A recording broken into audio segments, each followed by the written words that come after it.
Hey YouTube friends, welcome to my channel, Living Life with Mama. I'm Mama.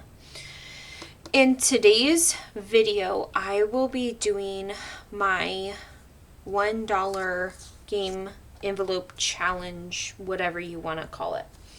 So I've done this before, but I did all of my binders all together, and this time I will not be doing that. I will be doing one at a time.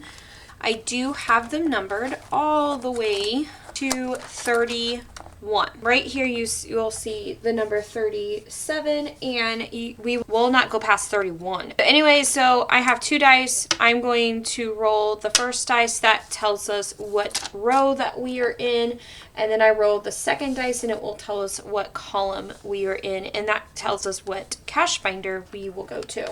I also have $30 in ones, and we are just going to keep going until we are completely out. Real quick, I'm going to count and make sure that this is $30. One, two.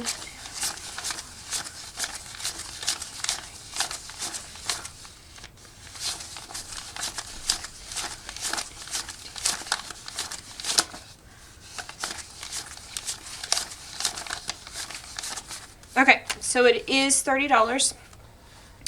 Real quick, this $60 is for grocery money. This is technically not for bulk money.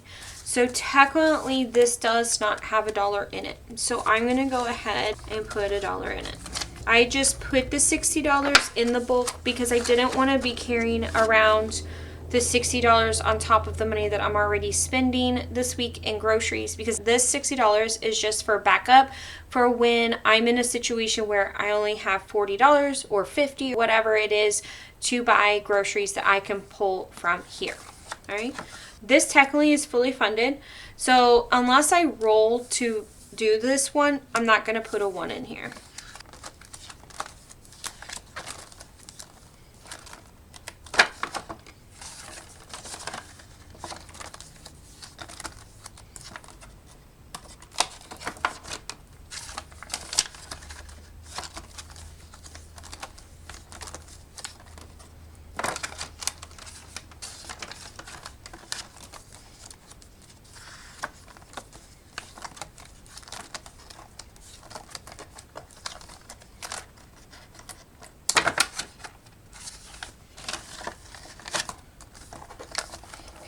So that is taken care of. So every single folder, except for coffee, because coffee's fully funded, every single folder in here has at least $1 in here. So let's go ahead and start rolling. The first roll will be this one. So 4 and 4. So number 23.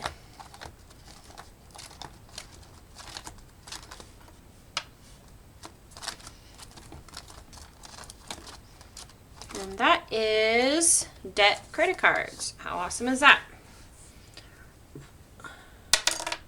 Okay, 6.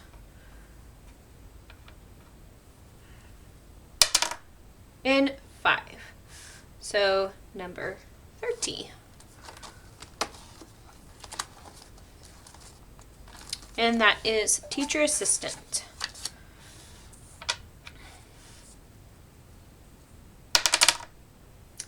4.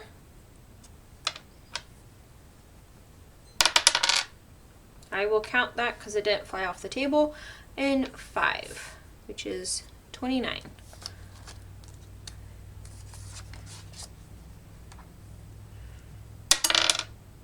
Three and 3, which is 14. Amazon. 2.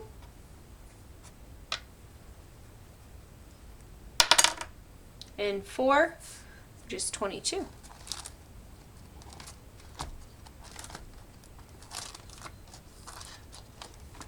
And that is date nights.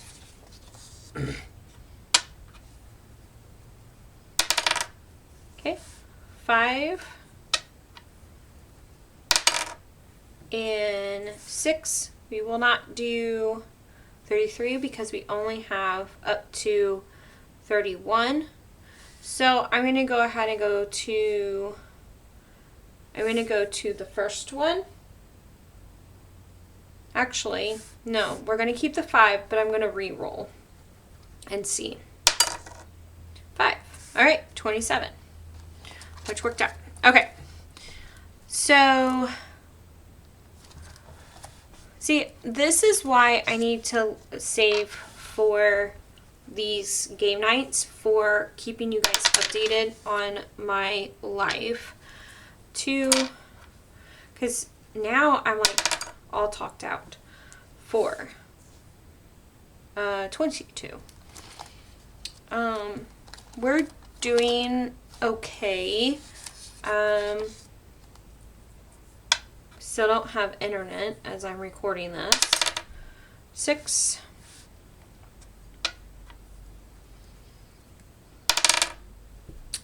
3 is 18. I'm supposed to take my exam in like almost 2 hours, and we still don't have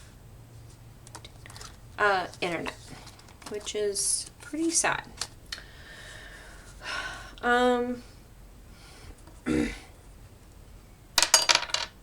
3. So the program, I didn't say anything about this. So during all of this time of me getting sick and everything with Rainbow and stuff like that, the program that I am working for, they're like, we are going to start making some changes. We're moving you guys to a different school because there's a program at a different elementary, and apparently they're short-staffed with lots of kids. And then we have lots of staff with kids, or with little kids. Like we have, like, so just in my classroom, so we have 2 classrooms of my program in my elementary that I work for, and I have 2 kids that I work with. And then we have one para that's one-on-one with a kid, and another para that's one-on-one with a kid. And then we have our classroom teacher. So we have 4 teachers to 4 students in a way. But then the other one, we have 1 para for 3 kindergartners. She technically has another para that's with her off and on, but not always. That one that's sometimes with her has 1 3rd grader, the only kid that she takes care of majority of the time. Then she also helps with the nurse that the student is in a wheelchair, so she doesn't really have to do a whole lot with him, just help him get onto his mat, stuff like that. And then we have another student that has to have one-on-one. So they also have 3 paras, but they have 3, 4, 5. So 1 more kid. The parents find out about this, and the students most of them have been in this particular school since kindergarten, and a lot of these students they've been with since preschool, or 11. And so some of these parents, actually a lot of them, were not happy about it.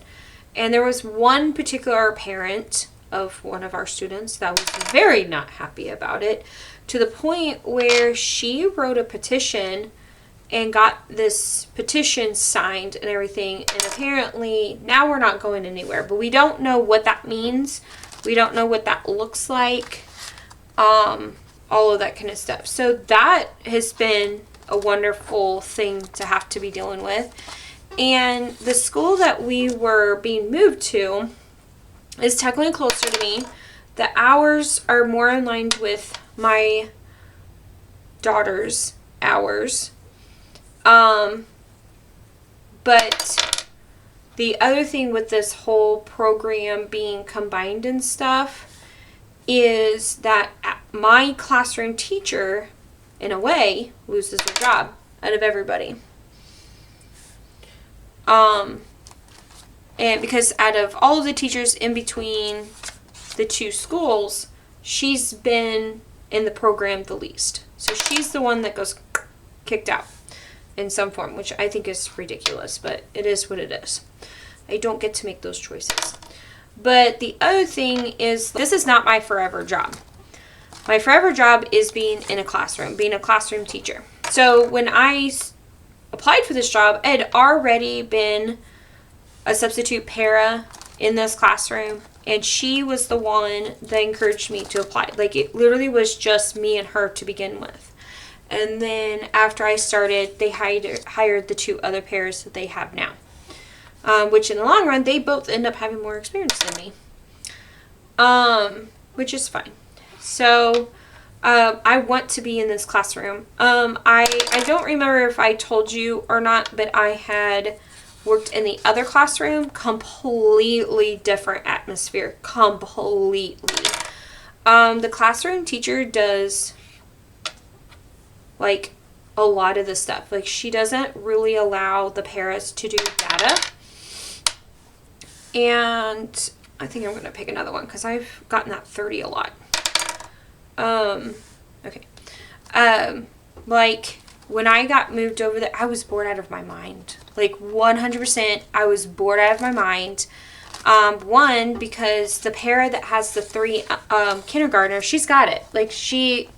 Like, half the time when I would go and check on her, because one of them is in a wheelchair and the 2 of them are barely even speaking, she would already have the one that was in a wheelchair taken care of. She already had the other 2 changed. Like, all of that. Like, she hardly ever needed me. Like, she had it handled.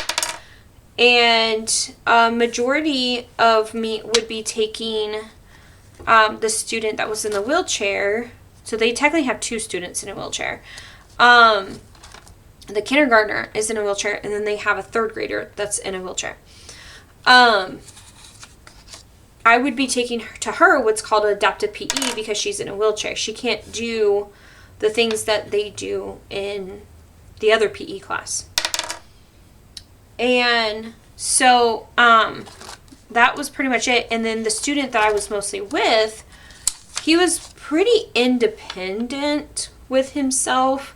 He didn't like the help. He preferred the independency, but he did need some of the help also.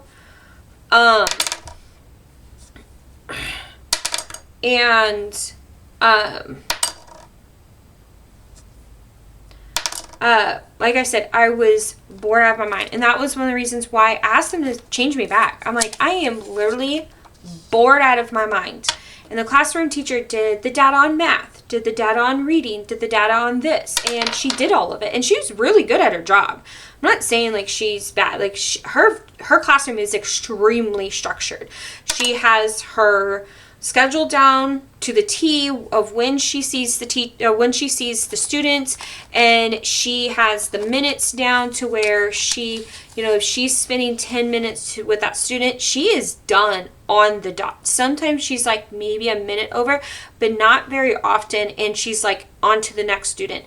And she runs her class where that student should be sitting in the place that she is going to be teaching. So she had like her reading table, and then she had like in the middle of the classroom, she had the students' desks, and then she had her math table. And so I would do like somewhat reading, not really reading like with the student I was with. It was more of like, what is this picture? Oh, that's Walmart. What is this picture? That's McDonald's, like that kind of stuff, and like letters. So that's kind of reading. And I had to be done on the dot and have him on the at the math table ready and using a break, like getting a break, and be ready for her to come over and work with math. And then in our classroom, we stay with one student, and a lot of times we do some of the data. The classroom teacher does do data too.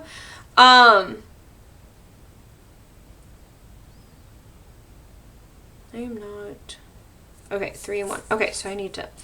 And I am very involved with my boys' goals. Like, extremely involved in my boys', like, outside of making the choices, obviously. But, like, every day, we work together, working on the name.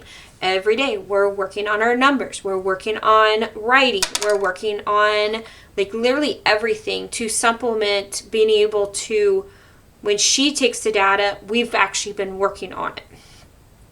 I didn't get that in the other classroom. She did all of that. And there was even times when I'm like, hey, I can do data. Hey, I can do it. And she's like, no, I do it. And I'm like, okay. And there would be a lot of times where I'm just like staring at the wall because I have like, especially in the classroom, the regular ed classroom, I'm just staring at the wall, just sitting there watching him be on his iPad or whatever, and or do classroom group time or whatever, because he wouldn't even want me to sit with him. Like, he didn't need help answering. He didn't need, and he's also been with this classroom, or at least majority of these kids, since kindergarten also.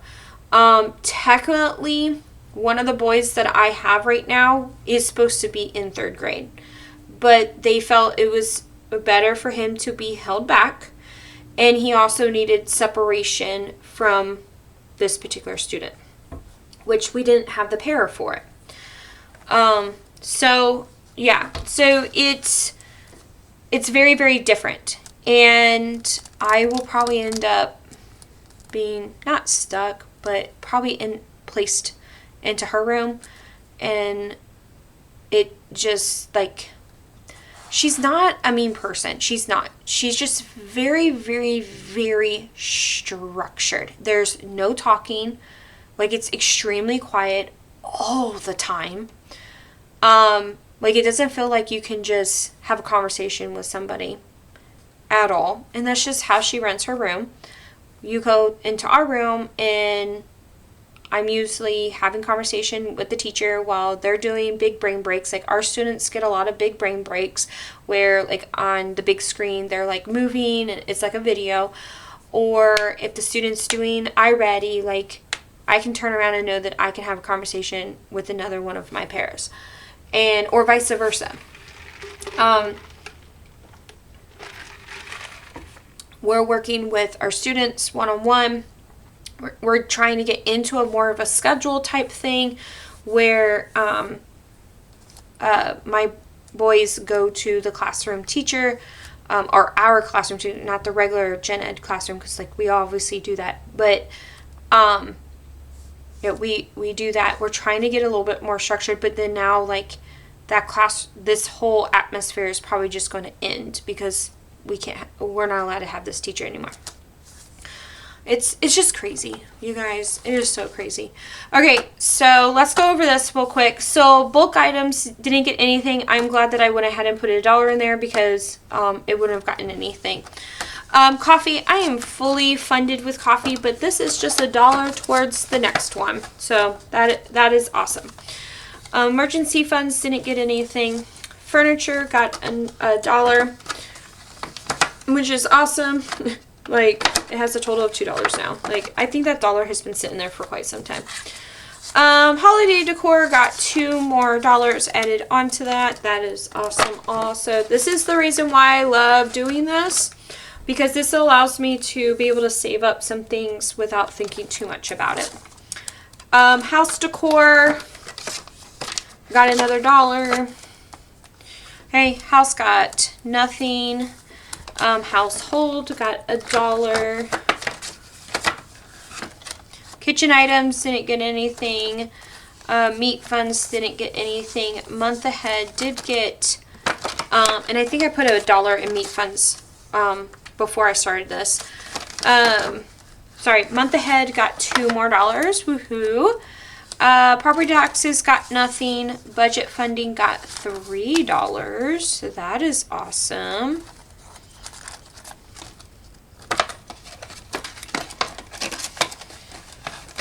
Okay. Amazon got $1 added to it. Birthday dinner got nothing. Books got nothing. Car got nothing. Car maintenance got $2 more. So that was awesome. Car tags got nothing.